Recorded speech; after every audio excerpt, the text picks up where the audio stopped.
Hi, this is Copper, and I'm here to talk about how to help you become more creative and how to try and unhinge your brain from any sort of creative block or art block that you may have.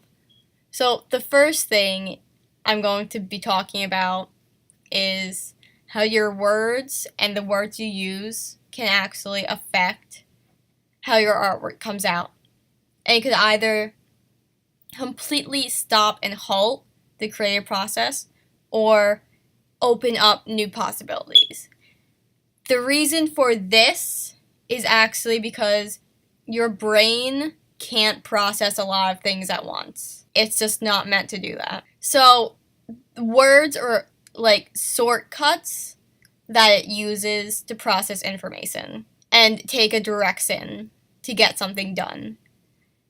Now, for English, at least, we have a lot of ways to describe things. So we can really go in many different directions depending on how we describe something or how we think of something. For example, here, okay, there could be a lot of things going on here. You can have a lot of first thoughts about this image. Or you can think, why? What's going on in this image? Okay. First off, I do want to point out something that depending on whether or not I used one word to describe something when starting this image, it would not have looked the same. And that is the coloring. When I made this image, I usually do actually call it shading.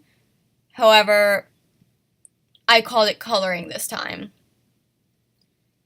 And in that, it came out, well, kind of saturated, which was exactly what I needed for this character. However, if you called it shading, which is defined as adding shade to a picture, and dark colors or unsaturated colors, it would not have come up with like this.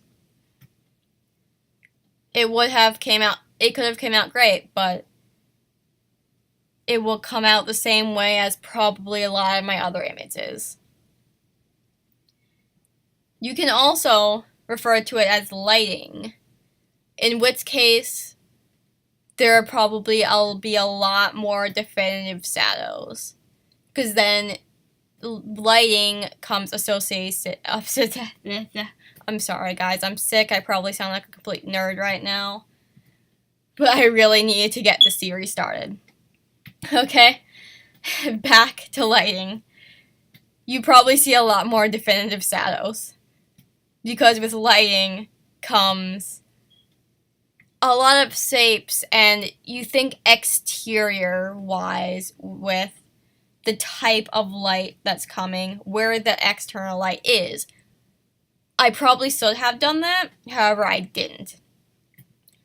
The other thing about lighting, though, would be it's more realistic. Now, these are just 3 examples of different things that can be used to describe the coloring.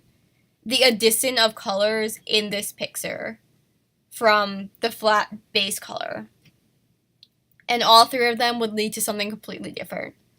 So, just look for different words, synonyms, antonyms.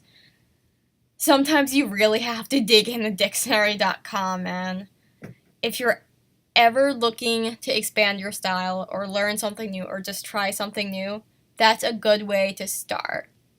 Aside from just looking at other artwork. And sometimes looking at other artwork won't help you if you can't analyze it correctly. Hopefully this got you thinking, and hopefully, I apologize if it sounds a little bit confusing. This is my first one. I'm going to do a more advanced version of this later and get a lot more into detail about it because it's extremely important.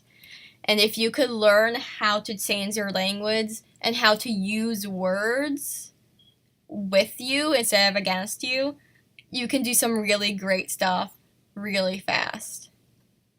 Okay? So, hope you guys really learned something from this. Thank you for watching!